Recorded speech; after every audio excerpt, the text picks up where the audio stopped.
Welcome to another episode of More Than a Barber. I'm your host, AP, and you already know that this is a podcast that helps inspiring barbers level up their career with valuable content. That's right. We bring some of the dopest guests to give you the gems on top of gems. And today we got an incredible guest. My guy is in the building, man. I've scoped him out for a long time, and I said he got to get into the shop so we can have a dope conversation. I mean, let me read you his intro, man. He's a hair loss specialist. He is a motivational content creator, a scalp pigmentation. I mean, he's just doing it all, right? Co-host of the LBE podcast and God-centered lifestyle. None other than my boy, Legacy the Barber. What's up, bro? Thank you. What's up, man? How you doing, man? I'm doing great. Absolutely, man. Did I do all right on the intro, man? That was an amazing intro. I didn't know that you made me feel like I was more than I am. Absolutely. Man, thank you for just pulling up. Like I said, man, I've been scoping you out as far as being a guest on our show.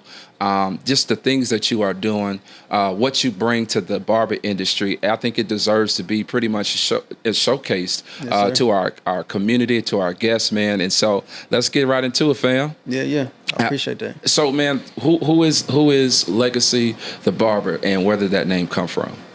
And me, I'm a father, man of God, veteran. Just a go-getter, man. I got that fight in me. Yeah. Sometimes for the worst, but I got that fight in me to just keep me persistent. And I think finding my love in the barbering industry is where it's most useful. Mm-hmm. And it all makes sense at this point. The name Legacy, it actually started when I was doing scalp micropigmentation, SMP. Gotcha. So originally it was Legacy Scalp Micropigmentation, and when I came into the barbering industry through school, everybody was coming up with their cool handles on Instagram and stuff, and I was playing with different names or whatever. But I had already gained a following on Instagram through SMP, and that's what people knew me for at that moment. And I didn't want to completely shy away from that business. I had seen some success in it, and I didn't want to just completely veer left from the brand, so I decided to just implement it. I was like, Legacy sounds kind of cool, so people call me Legacy anyways from just it being on my Instagram, people in school. And then so I was like, you know what, I'm going to just run with that, keep the brand going, and just go into the barbering industry with that name. Right, because you were starting off with this the SMP. Yeah, I started, which was kind of backwards. A lot of people do barbering first and then go into SMP. But someone I was dating at the time, she's pretty successful. She's really successful. She had taught me how to do it. Wow. And then I ended up going out and learning from other people also. But that's where I got my start. So that's why it was SMP first, then barbering, rather than barbering and then SMP. Right. Yeah. It's such a unique journey, because I know that for barbers, they get their license, they get their, just kind of get their cut game down pat. Yeah. And then they say, okay, I need to add additional services, to the playbook, if you will. Yeah. And so it makes sense. But I feel like everybody has their own journey, right? Yeah, for sure. They have their own journey. So when it comes to the SMP, what outside of the SMP, what inspired you to become a barber, bro? Man, I know it's cliche, but everybody say, this game chose me. Wow. Wow. It was something I was playing with, the idea. I was at a point in my life, I had been through some ups and downs coming out of your traditional 9-to-5s and stuff, right? Yeah. Like I said, I did the SMP for a while. Me and my girl broke up, and then I dumped what I had left after paying her marketing company to do its thing in Fort Worth. Got you. I had went out and had to do my own thing and dumped all the remaining money I had, which was like $60,000 to $80,000, into my own thing, and ended up going under because I paid another marketing company to work the same area and then had to go out and be their competition, essentially. At the same time, right. So it went under. Things smoothed out. I'm still struggling at this point. I'm sitting there weighing out my options. I can go back to the workforce, your traditional 9 to 5, be miserable, and make good money though. Mm-hmm. I could go into a job where I'm making $32 an hour off the rip, and get the 401k and the safety and all that stuff. You know what I mean? But I know that's not me. Right. I'm more creative. I have ideas and stuff that I want to play out. Mm-hmm. And so I'm looking at my options. I have some VA benefits still from my prior service in the military. For sure. So I'm thinking, how can I use those? I have a little bit of schooling left. Yeah. I started looking around, and my girl at the time, one of her good friends owned a barber shop or a barber school. Okay. And so she kind of threw the idea out there, and I'm like, I've always kind of dabbled with barbering. Gotcha. So were you cutting like in the military, that whole thing? I did a little bit, but I was jacking people up, bro. I never had the want or the will to really lock in. Got it. And perfect the craft. Gotcha. You know, I did some 2020 cuts, some COVID cuts. You know what I mean? Yeah. Like, I've always dabbled. I got 3 boys. That's so cool. I've always wanted to be that father that cut their hair. Absolutely. Kind of like, what's that movie? Is it Boys in the Hood? Where Furious cuts his son's hair. Yeah. I always thought that was dope, and I'm like, I want to cut my kids' hair and have that time to bond with them. I love it. Didn't turn out like that. They hate haircuts now. But understood. So, anyways, you know, I'm thinking to myself, like, you know, I've always dabbled with haircuts. Yeah. It's cool, but I never thought of it as something you could really make a living off of, the type of living that I want. Right. And so I'm like, I don't know. And then I was looking at driving trucks, you know. Another thing that, you know, coming from where I'm from, it's another way to make good money. Right. And I'm going between a couple different options. I have a talk with my cousin Nate. He hits me up, brings up barbering. I'm like, man, it's like it's something, like it just brought it to the forefront again. Absolutely. And I'm like, you know what? I need to kind of tap in. Let me tap into this seat. And I was like, I was scared. I was scared in the beginning. I was like, what if I don't have the ability in me to really lock in? Right. And make it. Right. Because I have, you know, I believe I have ADHD, so I'm not like, I'm not really good at focusing on things and one thing at one time, you know what I mean? Mm-hmm. But I took that leap of faith. I jumped in, and, you know, it was one of those things that I knew this was for me because I kept growing more and more in love with it. Got you. It's never, no matter how hard it's gotten, no matter how challenging that it's gotten, which you know, it gets challenging. It definitely does. My mom was always like, get deeper. How do I fix this? Mm-hmm. Problem solving. You know what I mean? It was never like shy away or, you know, run from it, which was a first for me. Yeah. What would you say is the most challenging, I guess you could say, situation while, you know, starting off cutting hair and then going into barber school? What was that looking like for you? Like actually going into barbering school, like the challenges. Yeah, what were some of the challenges that you faced? Relationship. Okay. You got to give all your time to it. It takes a lot of time, especially being a grown man with kids and responsibilities. Yeah. The finances weren't there, and, you know, it caused a lot of relationship issues. Mm-hmm. For the better now. Like I see God really did his thing through it all to show me what wasn't meant for me and what was, right? But it's very time consuming, and it's something I had to talk to my kids about early on. Like, hey, I'm not going to be present for like I usually am. That's good. Because it's going to take a lot of time, but it's a short-term sacrifice for a long-term goal for all of us. Yeah. You know what I mean? It's not just about me. I got you. But I think that was one of the biggest challenges in the beginning.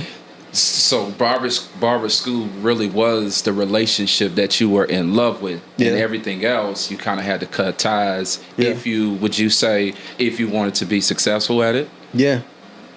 I mean, man, there was a point where it wasn't even about the success. I got obsessed with it, bro. Wow. Like I got obsessed with you know, getting better. Because I didn't want to just be an average barber. I didn't want to just be, you know, paying the bills with it. You know what I mean? Gotcha. I'm older. I know I don't got 20, 30 years in the game. So I'm like, this has to pop. You know what I mean? Yeah. So I was obsessed. I was cutting for free early on. I was doing $20 cuts, $15 cuts, whatever people wanted to pay me. I knew it was about repetition. You know what I mean? So I just knew I had to keep going. I love it. So it wasn't. There's points where it wasn't about the success, but then now it's like once you're out in the real world, it's like, okay, what is success to you? You know what I mean? Because success looks different for everybody. Yes, it does. And I believe that I've reached a certain level of success. It may not look like what the next man thinks is successful. Right. But I'm paying bills. I'm happy. Yeah. Like even through those low points, this is how I knew it was for me, because through my lowest points, barbering made me happy. Wow. Like when I was behind that chair talking to my clients and stuff, like it was fulfilling. Yeah, I love that, bro. You know what I mean? Yeah. You know what's crazy? I like what you said. Like it wasn't about the success initially.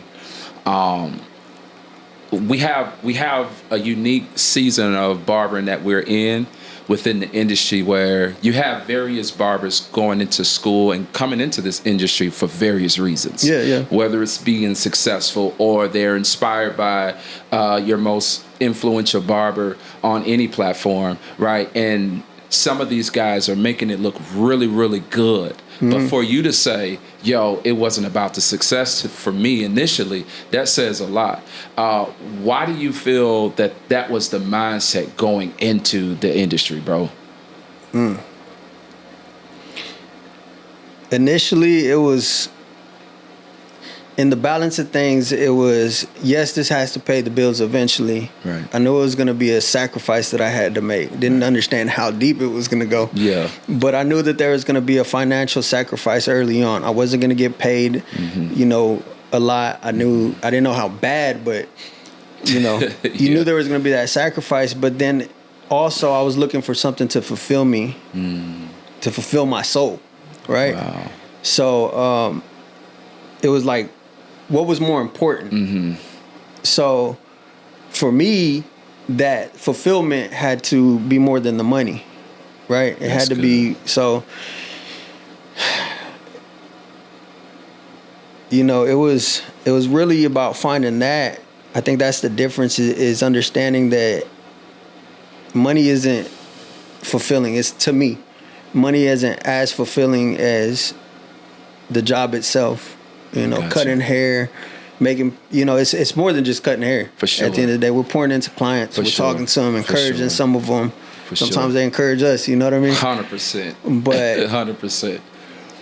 The fulfillment is more than the money, and that's the understanding that I had to really click in my mind early on. Got you. And that's what sees you through those hard times. Yeah. You know what I mean? Yeah. And then when you get out on that other end, it's just a bonus. The money's a bonus, but then once you're doing everything to, that high level that you expect out of yourself, then the money just starts coming.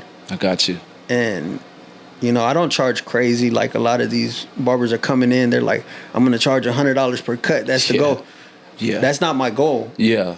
I charge what I charge, and people pay me a lot more. Right. You know what I mean? Right. And that's just, because the relationship you build, it's because, my clients are like family. They want to see me succeed. 100%. And that's how it becomes. Yeah. Do you think that the barbers coming into the industry charging these astronomical prices, $100, $75, they have the content, they have the aesthetic, but they don't have the actual skill set? What do you think about that? I mean, there's a place for everybody. I'm not knocking anybody. If that's what you want to do it. But I feel like if you want longevity, then it comes down to more than that. You know what I mean? It's relational. It's how you build with your clients and stuff. But I mean, if someone's willing to pay that to someone that, if they might want different things, I can't say, because I don't know people like that, first off. Got you. So all I can go off of is what I see, my opinion, what I think. But if there's someone willing to pay for that, then go right ahead. But that's not me. I got you. You know what I mean? You know your worth. You know what you are bringing to the table. For a long time, I didn't. Okay. For a long time, I didn't know my worth. You know, I felt bad up in my prices $5. Really? You know what I mean? And I was charging, $25 to begin with. So when you were saying that you were bad going up $5, do you remember like what was the going rate for haircuts at that time? I'm still new to the industry, so we're talking, a year and a half ago. Okay. So I think the national average is like $50 a haircut, right? Yeah. But your normal mom and pop shop charging like $35 to $40 a haircut, right? Mm-hmm. I'm charging $25, $30 a year ago. Yeah. Okay. And excuse me, my phone keeps going. You good, bro? But I'm charging like $5-10 under. And I felt bad. I remember I felt bad even charging that because I thought I was messing people up. Yeah. And so, but that's part of the reason that it's part of what motivated me to get better quicker. Gotcha. Because I'm charging $25 a cut, and it's not my best cut. It's not the best cut in the shop. I got you. These people are spending their hard-earned money. Yeah, for a great service. Right. I got you. And I think that a big reason why a lot of them came back was because of conversation, because who I am as a person. Yeah. But I felt horrible letting them walk out, and I could still see a line here, a line there. Yeah. You know what I mean? Yeah. Dark spot here, there. Yeah. And then so when I upped at $5, and I was like, I got to get paid. Right. It still felt bad because I know how hard people work for their money. Understood. So what did you do? You said get better quicker. What was that? Repetition, man. I got you. That's it. That's the only thing you can do, and just build your eye. And I think that's something that only comes through repetition. Got you. Were you watching videos? A lot of videos, but there's nothing like the real thing. Nothing's going to teach you like going through it. You know what I mean? And me having an artistic background, like I've dabbled with tattoos, drawing my whole life. Yeah. You know what I mean? So I feel like we kind of have a natural eye for it, but there's still things as a barber, your eye has to grow. There's things you're going to see quicker than other people just coming in the game. Understood. And you don't understand it until you understand it. You know what I mean? Absolutely. So it takes repetition. You got to hit them 1,000 heads. You know what I mean? Absolutely. To really train your eye to see the smallest imperfections, and then know how to fix them, and then know how deep it gets with a small degree of a tilt to the blade, and how this certain blade is shaped. And there's so much to it that the everyday person won't really think about. Yeah, absolutely. You know what I mean? Especially if you're just starting out. You do. I agree with you, Legacy. Like, you do have to have those reps. You got to get those reps in, and not get discouraged, especially when you're first starting out. You're gonna get discouraged. You will. You're gonna get discouraged. 100%. If you take your craft seriously, you will. You will. I agree. I remember my first cut was super dope. My very first cut, it was super dope. But I couldn't, on the next cuts, duplicate what I did the first time. And it'd be like that. You know what I'm saying? It's like I couldn't figure out what I did on the first cut differently than I did on the few cuts after. Right. And I'm like, man, you got that beginner's luck. I did, bro. Look, I did, bro. And so I'm imagining, other barbers just kind of the same thing. They're putting themselves in a position to emulate possibly what you are doing, or other barbers who are killing it in the game. And I think that is the fastest way to get discouraged. Right. Is to compare yourself, right? I agree. I know this is gonna sound bad, but I don't really keep up with the barbering industry so much as far as like who the hottest barbers are. If I meet them, I stay close to them. That's what good. I mean? I watch them. Like, I recently met Flock of Fades. Yeah, it's a good guy. Dope dude. Good guy. Eric Blends, he's a dope dude. So now they're in my little community that I follow, because I want to see them succeed, because I know them as people. For sure. But I learned early on to not compare, because you'll drive yourself down in that 100%. that dark path where none of the haircuts come out good and you're just judging yourself. 100%. It's not a good place to be. Right. And I don't think it's beneficial to your growth. Understood. So I really don't pay attention to all that. Like, I used to watch a lot of the faded culture stuff because they give a lot of tutorials and stuff like that online. Right. So I did do that, but I don't really keep up with like who's the hottest and this and that. You know, I know the big names like the Sly Huncho, and Vic Blends, of course. But I'm not completely tapped into everybody in the community like a lot of my friends are. Understood. Do you think that in order to reach a certain level in the barber industry that you should be tapped into these guys? Yeah, man, it's who you know. Okay. Your skills only going to take you so far in the barbering industry. Like, you can be successful outside of the industry life. You know, meaning the events, the social media. You can still be successful outside of all that stuff. But if you want to take it to that next level, then yeah, you're gonna have to get out there, start moving and shaking. You know, shaking hands with the people who are funneling into each other. Love it. You know what I mean? I love it. Who are building relationships with the Andes Clippers, the Style Crafts and all that. Yep.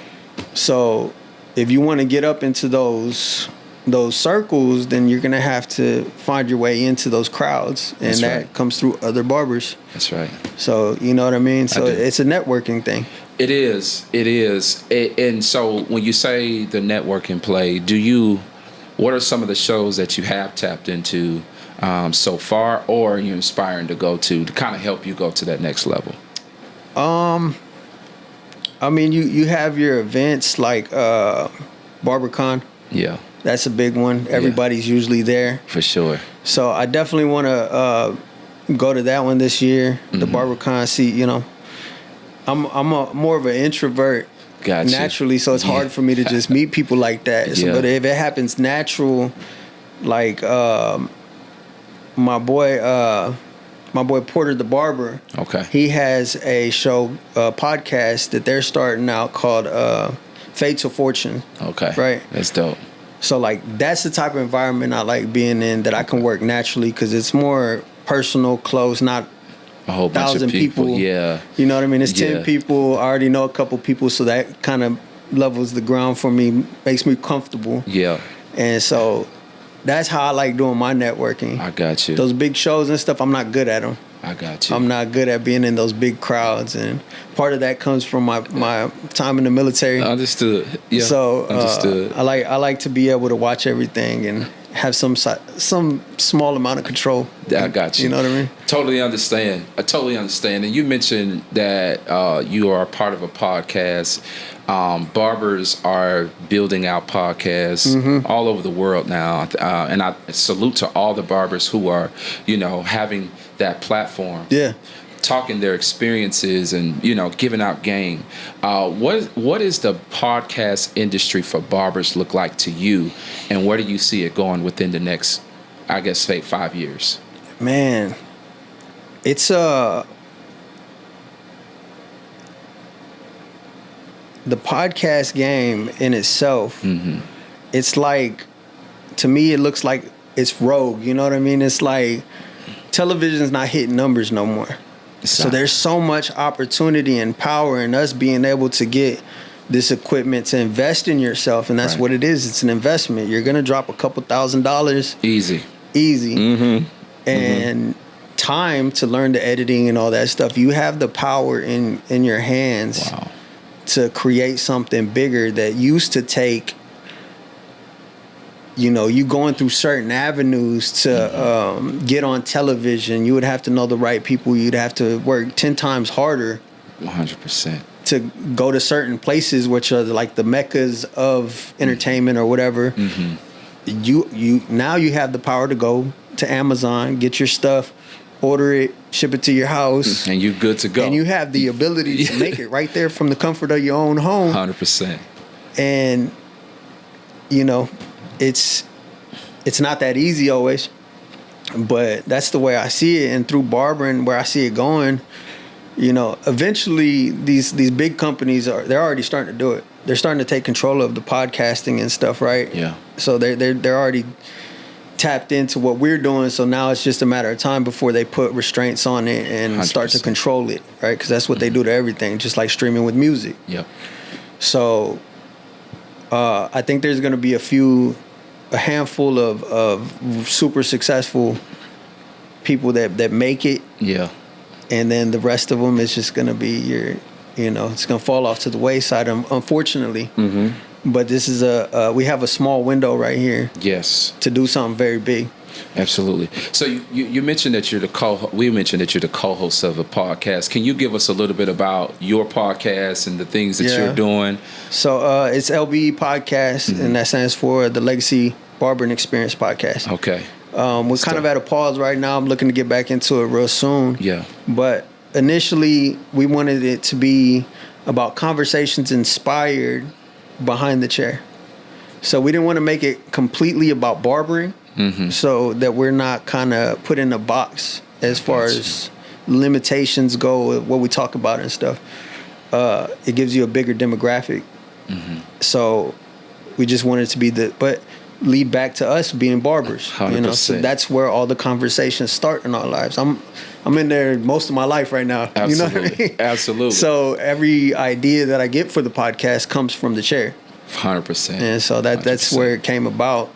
That's dope. Essentially, it was to save my brand. That's good. I was bumping heads with we're kind of not really bumping heads, but we're going through some disagreements in the barbershop that I work at, and they basically didn't want me to promote my brand.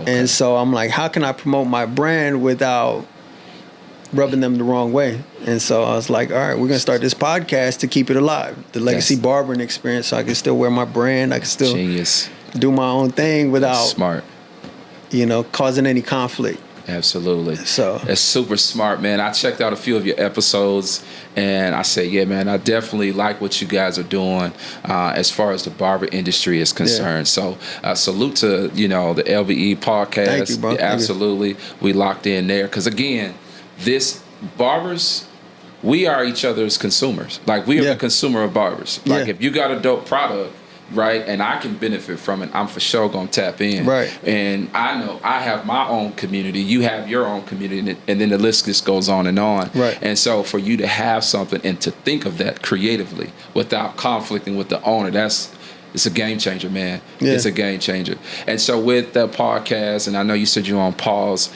what when it comes to the podcast and the things that you've done, what was some of the biggest takeaways, bro? Because when you do a podcast, interviewing people, talking about an industry, so many ideas get birthed, man. You're like, oh, I could do that. Especially while you're hosting or co-hosting. What are some of the biggest takeaways you've gotten so far from becoming a podcaster? I'd say just, the amount of work that you have to put into it is what I learned most from it. So that being said, it opened my eyes to the possibilities in this barbering industry through funneling people.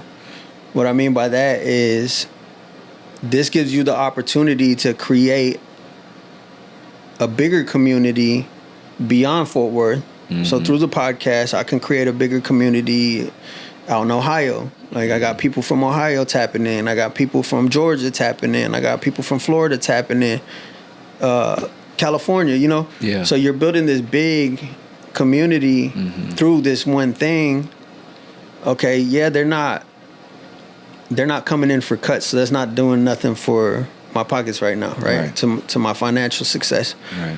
But if I start offering products, if I start offering, the pastes, or if I get my own scent in a aftershave, these are the plans too. Understood. But you build that up, now you have something to offer them because they support your name, they support who you are as a person, they support your brand, which this is all branding, right?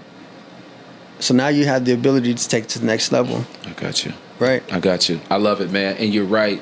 One of the things when it comes to podcasting for barbers, the networking piece for me, I'm getting to know you in real time. Of course, we locked in on Instagram, but in real time, we are having a conversation. I'm learning about you, which is the beautiful thing about networking. Yeah. And I'm sure as time goes on and as we continue to stay locked in, we can build something that's obviously bigger than us. For sure. So the networking piece is what I think is the most important. Your relationships matter. Mm-hmm. And people, barbers, let's use barbers for the sake of the conversation. You have barbers out here now fumbling great relationships like people can be replaced. Good people can't be replaced just like tomorrow you can go outside and, turn on a switch and then, okay, it's another opportunity, another day. Relationships are the key to any person's in this industry's success. Because as you can see, you have some barbers that are not as skilled behind the chair, but they got numbers on social. They got numbers on Instagram and all these other platforms. Yeah. And so what I'm saying is I like that you talked about networking and things that you're building and relationships. That's the currency, man. Yeah. That's the currency for the industry. For sure. And so can we talk about how beneficial I guess you could say from the hair industry standpoint, do you think, I won't say beneficial, but do you think that the hair industry is saturated? Yeah. I mean, I think there's a lot of people in it, but is that a bad thing necessarily? I don't think so. Okay. And this is something that I thought about a while back, and if you look at it from a victim mind state or like that in a negative light and you're like, man, this game's so oversaturated. There's so many barbers coming into the game. There's so many people. There's a barber shop where I'm located. There's a barber shop just about every block. Wow. And so that can look discouraging to a new barber, right? Got you. So you're limited to the amount of walk-ins that come in that get turned away from those barbershops. Right. But there's enough people in every city for all of us to eat. You know what I mean? So I don't look at it as necessarily a bad thing, because most of the clients that I do get, they're like, man, it's so hard to find a good barber. Is that kind of like their first statement when they get in the chair? 9 times out of 10, yes. I got you. And because, I mean, these people most of my clients are, it ranges, the age range. Mm-hmm. But think about it from 25 to, 38. Mm-hmm. They've been getting their hair cut all their lives, right? Mm. So why are they coming to me when I'm a year and a half in the game? Wow. They had to be getting their hair cut somewhere. Right. Some had to go different to where they don't get their hair cut there no more, right? Right. What happened? They're unhappy with their service, right? These barbers come in smelling like weed. They come in hungover. And don't get me wrong, I've been there. Right. You know what I mean? Right. Like, it wasn't until, I made changes in myself that I seen my level of clientele go up, my level of success go up. But, I mean, not everybody thinks like that. So there's new clients every day. But what do you do when you hear people say, man, I can't find a good barber? When you're getting these new clients in the chair, you hear that statement. How do you lock in and Consult say, man, them. Got you. Consultation, bro. Yeah, walk me through it. I want to hear what you do. I want to know what it is about your last cut that you weren't happy with. What it is about your last service that you weren't happy with. Mm-hmm. What it is. What's the common thread in your last 3 barbers that led you to me? Mm-hmm. You know what I mean? That's good. So if I can lock in on what you're unhappy with, then I can, number one, I can know if you're the right fit for me, because not all money is good money. That's good. You know what I mean? There's bad clients out there that you don't want to try to bend backwards over. You know what I mean? Because that's just going to cause you more stress down the road. And there's, like I said, once you lose one, you can replace them with 3 more. I love it. And, but the consultation is the most important thing to me, because in that, you take that extra 10, 15 minutes sometimes, you know what I mean? Absolutely. And see what it is they liked, what it is they disliked about their last haircut. Take the time to know exactly what they want. That can be hard to do on Fridays, Saturdays when you're booked back to back, right? I got you. And it's a new client. It's a bar, though. But if it's a first-time client, every time you need to take that time because you don't know how important that client can be to you, whether it's a relationship that's good for you, right, or if it's, you know, a financial blessing in your life to where they go. Some you know how it is. Some of these guys tip over and beyond, bro. Absolutely. So take your time with that consultation. When you say the consultation is important, take your time and really run it. Have that conversation with this first-time client.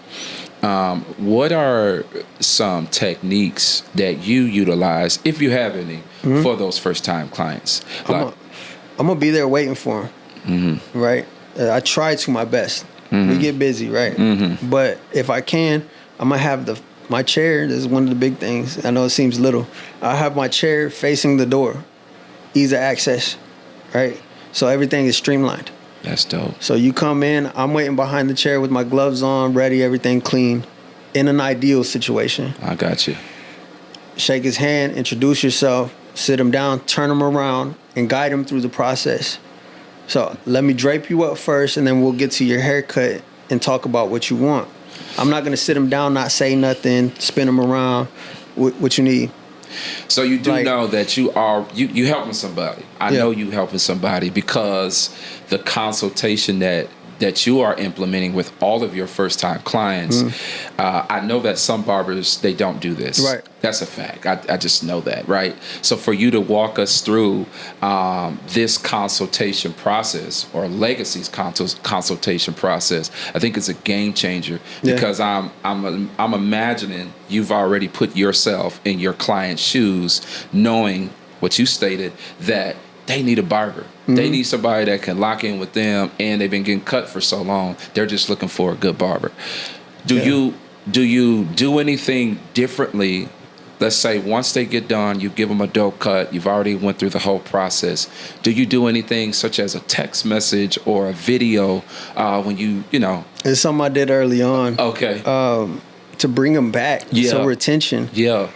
I think I'm pretty good at editing. Like my edits, they don't do well. Just the haircut edits, they don't do well as far as like doing numbers and stuff. But I learned that if I use it as a tool, it can bring my clients back. And what I mean by that is, hey, do you mind if I record you? I'll record them at the end. Hey, follow me so you can see your video. Oh, that's genius. And so that's genius. If I get them to follow me on Instagram, now I learned that because you can see your followers, like you see who's watching your stories. I could see them watching, waiting for their video to pop up. 9 times out of 10, I don't even have to post it on my feed. You just post but in it my story. That's a gem. That's good. And so they give them that time to shine, which not every client wants that. Understood. But especially the younger crowd, a lot of them want to be on Instagram. They want to tell their homies that, you know, hey, my barber's an Instagram barber. Like he's on TikTok doing numbers, this and that. So it's cool for them to get that light. You know what I mean? It makes them feel good. And so that's how I bring them back. I say, hey, you know, follow me on Instagram. I'll post your video by the end of the week. I try to do it, you know, within 24, 48 hours. But, you know, if I can get them to wait 3 days, that gives me even more room to keep them locked in and engaged. You know what I mean? Absolutely. So with a saturated market, you figured out what works best for Legacy. Exactly. Not only the market is saturated, but where you are located in your city, like you stated, there's several barbershops in the area.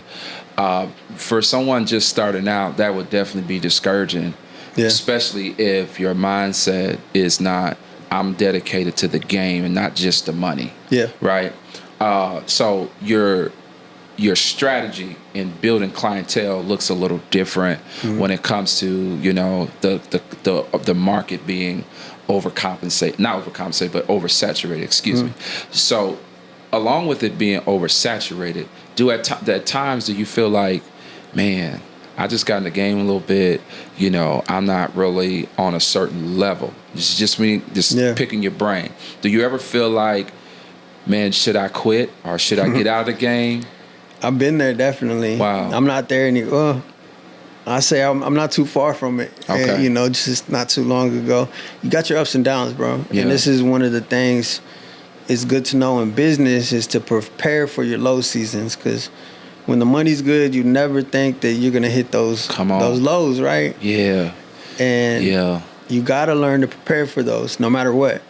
So just because you're making a lot of money, like this week was one of my biggest weeks, just strictly cuts. Like I've been tipped outrageous amounts. If I told you, you're going to be like... Understood. Right? We're going to get to that too. If you want to share, we're going to get to that. Just off of cuts alone, this was one of my biggest weeks. But I understand now at this point, all right, don't go crazy. Don't go buying a bunch of stuff that's not. I try to reinvest everything so it's going to come back to me. Smart. Or put a little aside. And that's hard. It's still hard to do right now at this point in my career. I'm still in the early stages. I'm not super successful financially or anything, right? But there's been those moments when it was the low points and I'm like, dang, I could just go back to a job, a 9 to 5, something else and make that money, and early on I was doing things I wasn't supposed to be doing before I gave my life to Christ. Yeah. I was doing some things, I was out hustling, doing dumb stuff. And I thought that that's what it took. But then I realized, like, once I started being more obedient to God's will, and not my own, that's when things started to change. That's dope. That's when I got more disciplined. That's when, I locked in on what I was supposed to be doing and everything started getting better. Wow. So those days when I wanted to quit, I realized I was my worst enemy. You know what I mean? I got you. Like, wow. Now, it still gets tough some days. But I'm in it. This is what I love to do. And, my life revolves around barbering at this point. That's what's up. I don't want to make no bad decisions because I want to be in this game for a minute. You know what I mean? Absolutely. And so I think everybody in the industry has that moment where they feel like either they've done their time or this is not for me. Yeah. Feel like giving up. Yeah. And we all have our own unique level of encouragement that keeps us going, because some of your most successful individuals in the game I've talked to, and they've been ready to quit. Yeah. They've been ready to give it up because they put in real hours, got it from the mud. Yeah. Whereas you got a young cat who can come in at 17, 18 and make 100 bands in a month. Yeah. And that could be discouraging for some people if they don't have their mindset locked into, you know what I'm saying, bro? Yeah. My take on it now, being a follower of Christ, I love it. It's foundational. Okay. So for me personally, this is my personal walk. It's not for everybody. God had to sit me down and be like, build it slow so it lasts. I love that, bro. Before I was just doing everything fast, run and gun, just get through it. You know what I mean? I love it. Now I'm being taught that it's a slow race. You build everything, take your time to build it up, and it's gonna last a lot longer. It's gonna be more sturdy. You know what I mean? That's dope, bro. So that's my take on it now. Before, when I came into it a year and a half ago, it wasn't like that, bro.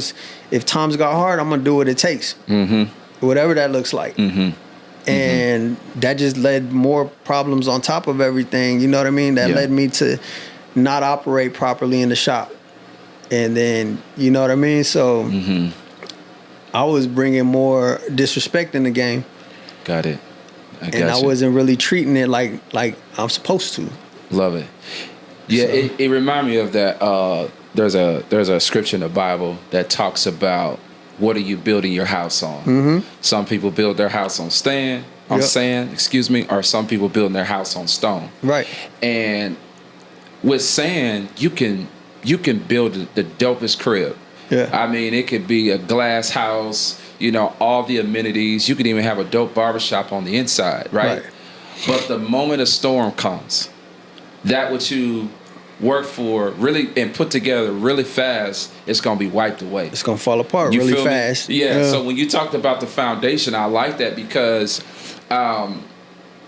the question then becomes, what are you building your barber industry on? Like, what does that foundation look like, bro? You know what I'm saying? And not necessarily saying for you, but just for those that are watching. Anybody. Like, what is that foundation and what does that look like? That leads to something that I think everybody should be regular at, is taking that inventory on and that's me right now. I'm resetting right now. These next 3 days, Monday, Tuesday, Wednesday. Dope. I'm in a reset right now. Mm-hmm. Black coffee and water only. Right? Got you. I got it. And scripture. Love it. So every once in a while, I see myself veering off and becoming more. My mind isn't as clear as to what I want, and I start getting more trapped up by the money and that part of the success, and become more driven by the world, what the world sees as success, right? Understood. And when I start getting like that, I have to think, I have to check myself. Nobody else is gonna do it, right? That's dope. And so I think that's important for everybody, especially new barbers. Take that inventory on what you're building on, right? Mm-hmm. Is it what they call success or what God calls success? Because like you said, what they call success, you're gonna build it on sand, and them storms come, it's gone.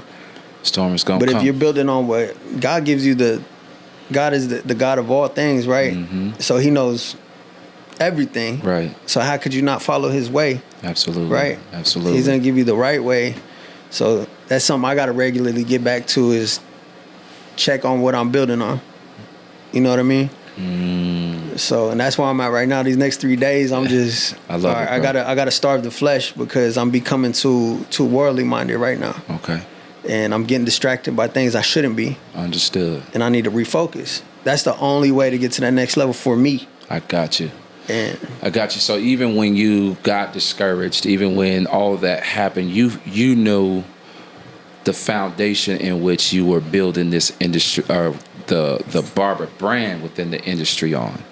And what's dope and what I hear is that you in your own lane, you focused, you're not necessarily paying attention to everybody else, but you also see what they're doing, right? Yeah. But it's almost like you are so laser focused on what you got going and what you're building. That's what's keeping you afloat. And the reason why I'm driving it this way, the conversation this way, is because there are some barbers that don't know what to do when they get discouraged. Yeah. They don't know how to bounce back when they get discouraged. Yeah. And so what you said was you paying attention to the foundation and how you built it initially. Exactly. That's super dope, bro. That's super dope.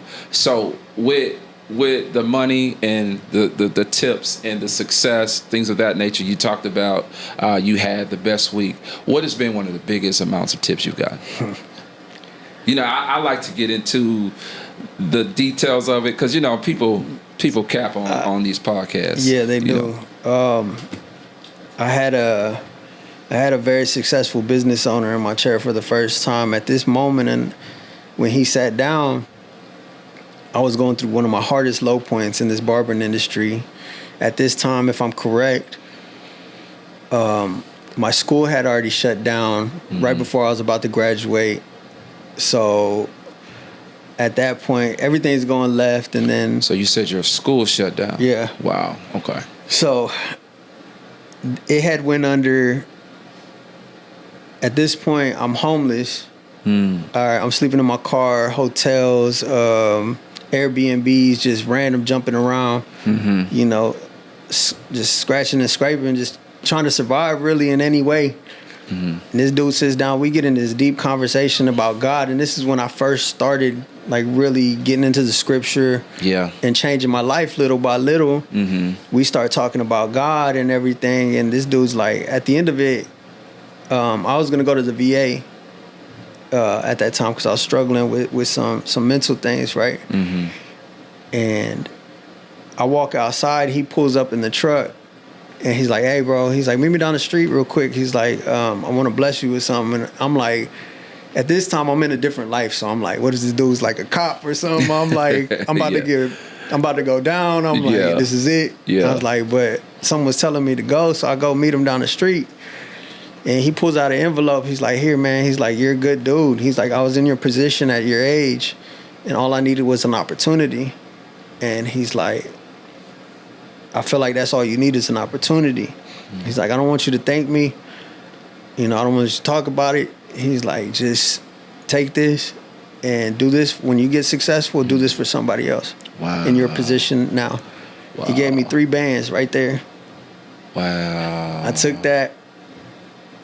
I went, invested some of it in my S&P business. So I made my own book so that I could teach classes, which I'm going to get into in the future. But right now, I'm really trying to lock in on the barbering and learn this side. But eventually, I'm going to get back to that. But I got my LLC straightened up and all that stuff, invested part of that money into that. And then eventually, I got a house to stay in. A huge blessing, right? Wow. And this is no other way but God if I to get into that story. But I get into a house, I'm sleeping on tile and then eventually I use some of that money to get a little blow up mattress and a TV. That's what's up. Right. So, but that was the largest amount that I received. But $3,000. recently, one of my guys over there at 5-star Hell Auto Repair, he blessed me with like, I think 475 on one cut. Yeah. Wow. And it's just me just sitting there. We get into these conversations about God, and you know, he's like, "Man, I want to see you succeed. Like, I believe in your dream."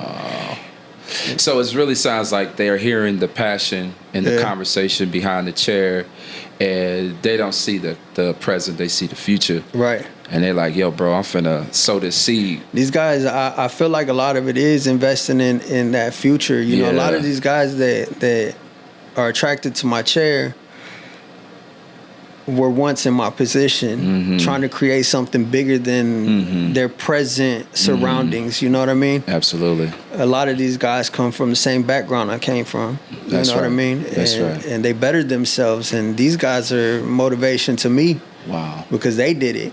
You know what I mean? I got you. And now they're where they're at, and they're just looking at me like, "You're next, bro." Like, you're next in line. That's let me dope. invest in you because you're next. I know it. You know what I mean? It's a dope feeling. Yeah, your content definitely says that you're next for sure. Let me say this real quick. Yeah, go ahead. You know, that being said,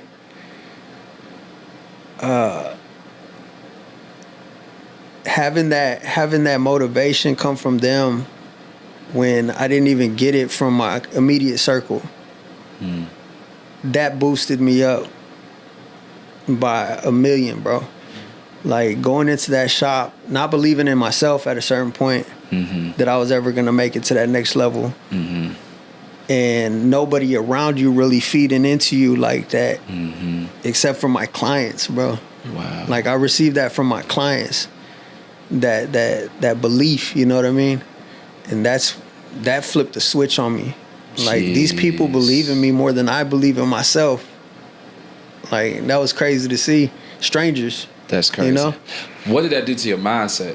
Like, as far as... That gave me that strength. Yeah. That gave me that strength to keep going sometimes. That gave me that strength to push past what I thought my limitations were. Dope. Did you ever feel like, man, I can't let them down? They bless me and they believe in me. That whole thing, I can't let them down. For sure. Yeah. It gives you that sense of responsibility. Gotcha. To God and your clients. To God for trusting me with these clients first off. For sure. But then to my clients for trusting, you know, me with that, you know, that investment. You know what I mean? That's super dope. Yo, if you're watching this, do me a favor, drop in the chat as a barber, what's the most you've gotten tipped behind the chair? Legacy, man. I don't know if I ever heard of 3,000, but man, 3,000. Salute to you, bro, because I think it's bigger than the barber chair, man. I don't want to put too much focus on the tips. Like, a tip, every tip, you know, is good. Understood. I don't want to put too much emphasis, on like, I don't expect that, bro. I don't expect big tips. I do it for the passion. Okay. I love what I do. I'm gonna give you the best haircut if you tip me $1 or $100. You know what I mean? Yeah. But yeah, I just don't want to put too much emphasis on that. No, like well that's taken. what I expect. I'm not that type of barber, bro. Well taken. And for me, I think when it comes to that, it just shows your humility. It shows that your mindset and your perspective. And I agree with you on the not putting the emphasis, because I don't want somebody to watch this and get discouraged. Yeah. And be like, dang, I ain't never got, 3,000 or 100, whatever it is. So I respect your perspective on that. And I think too that it boils down to you, the person. Right. You understand what I'm saying? It boils down to you, the person. Focus on what you alluded to earlier. Focus on just becoming the best barber that you can become, and then everything else will follow. You say that, and that reminds me of a scripture. Yeah. Seek first the kingdom That's and it. his righteousness, and all these things will follow, right? Matthew 6:33. Yes, sir. I know what that's. Yes, sir. Yeah, hey, man. that's the one that is ingrained in my mind to keep going. You know what I mean? I love it, bro. Like, that's the one you got to refocus yourself. Yeah. That's where I'm at right now, these next 3 days. And I do this every couple weeks. That's good. But you got to keep refocusing because this world will pull you away. 100%. Quickly. 100%. Just like you can forget a dream 5 seconds after you have it. You show right. It's the same thing. You show right. And so you show right. Focus on the kingdom first. Yeah. And everything else will follow. Don't worry about the tips. Don't worry about the success. Just, if this is where you're meant to be, which I strongly believe that this is God's hand that led me here. Yeah. Right? For sure. Everything else is going to follow. Whether he wants me to be financially successful or just live regular, I don't care. Mm-hmm. But I'm going to strive to do my best regardless. You know what I mean? I do. I love it. I love it. So with that, man, what would you say to inspiring barbers? And after you share that, how can they follow you, bro? Because you have a very powerful story, your journey. I mean, we'll have to do a part 2, part 3, yeah, for sure. even a part 4, you know what I mean, to get it all. But your story and your mindset and your faith is super dope, super big, is what I hear. And what can you inspire the next gen of barbers to kind of keep striving, especially if they're getting discouraged? Man, I'm going to say chase God more than you chase the money. I love it. Because that's I know it sounds corny, but to people that are, you know, to myself even, back in the day, if I would have heard somebody that, I'd be like, oh yeah, that's cool, but yeah, you know, we still got to do what we got to do. For sure. That's not true. Once you focus on God, like I said, everything else follows. So put your focus in the right place, be yourself, and just, you know, get the reps in. Everything else is going to follow if you're on the right path. That's dope. You know? And go ahead, keep going. I'm sorry, I didn't cut you off. You can follow me at Legacy the Barber on Instagram. Legacy the Barber. My name is Dominic. So there's other Legacy the Barbers out there. I got you. You can tell me because I'm the lighter one. Yeah, absolutely. But I'm on TikTok, everything. You can get my link tree through Instagram. If you got Instagram, go on there. The link tree will lead you everywhere. I got you. Okay. Any products or anything like that you want to promote? Not at the moment, but we're gonna get there. We're gonna get there for sure. I'm doing my research right now on how to get my my specific aftershave. That's where I want to start. Dope. So that's dope. Yeah. Well, do me a favor. Make sure you follow my guy. We'll put everything in the description. This has been another episode of More Than a Barber. I hope you enjoyed this show. Again, this is a podcast that helps inspiring barbers level up their career with the best content. Let's go.